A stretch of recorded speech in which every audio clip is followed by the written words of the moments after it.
Good afternoon, ladies and gentlemen. My name is Francis Sumner. In 1920, I became the first African American to receive a PhD degree in psychology.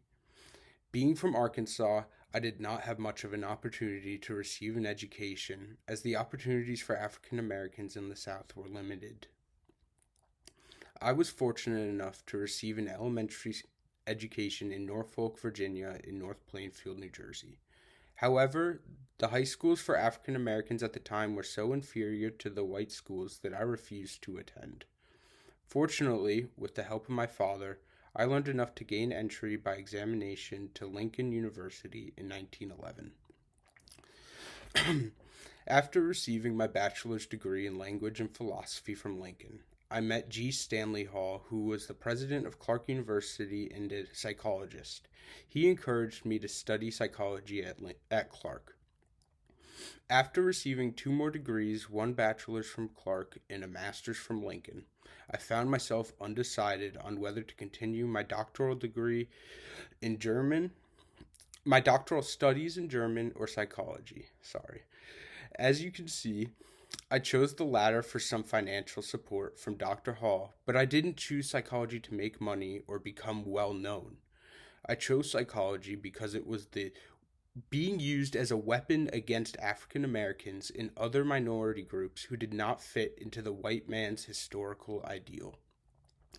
I was born in 1895, during a time when segregation was not just legal, but the societal norm. Schools were separate, opportunities were separate, expectations were separate. And psychology was the science being used to justify it by promoting theories of racial inferiority. Most psychological tests at the time had been done by white European men who used forms of intelligence testing that were culturally biased to support discrimination. Historical research in psychology shows that same trend, framing African Americans as biologically inferior, such as Sir Francis Galton, who promoted eugenics. I wanted to challenge the historical psychologists who used it to discriminate and suppress African Americans. I wanted to increase the accessibility of education so all children had access to proper schools, not just white children. I've commonly been labeled the father of black psychology, as my research laid the groundwork for future work in the field of psychology. My dissertation, Psychoanalysis of Freud and Adler, or Sex Determination and Character Formation, where I used psychoanalysis to explain why Freud and Adler, two founders of the same movement, ended up with different theories. Instead of treating their disagreements purely intellectually, I argued that their personal experiences and psychological perspectives shaped how they understood human behavior. Through my dissertation, I hope to show that historical psychological theories and work are influenced by the individual who created them. I wanted to show that context and identity matter when working in psychology. Although I am very proud of my personal research and work, I believe my most important contribution to the field of psychology is establishing and promoting better education for African Americans.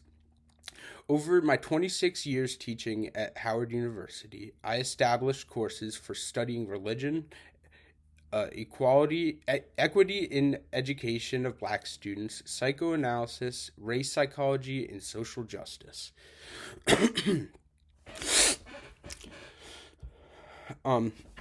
I have been lucky enough to educate some of the first generations of black psychologists, including Kenneth Clark, who went on to become the only president of the American Psychological Association to date.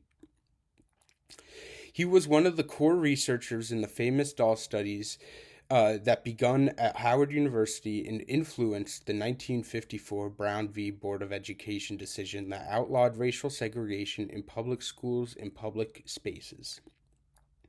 Through my work, I never hoped to advance my own career as a psychologist, but advance Black psychology as a whole through spreading awareness regarding the historical biases and inferior education opportunities that surrounded me when I was younger. Despite the advancements we have made over the past 100 years, my concerns are still relevant. Many schools, public and private, and colleges still use standardized testing to categorize and label students based on their score on said test. Once again, not considering each individual's opportunities. These tests confuse unequal opportunities with unequal ability. You can use psychology to label, sort, and justify inequality, or you can use it to question historical theories, expose injustice, and expand understanding.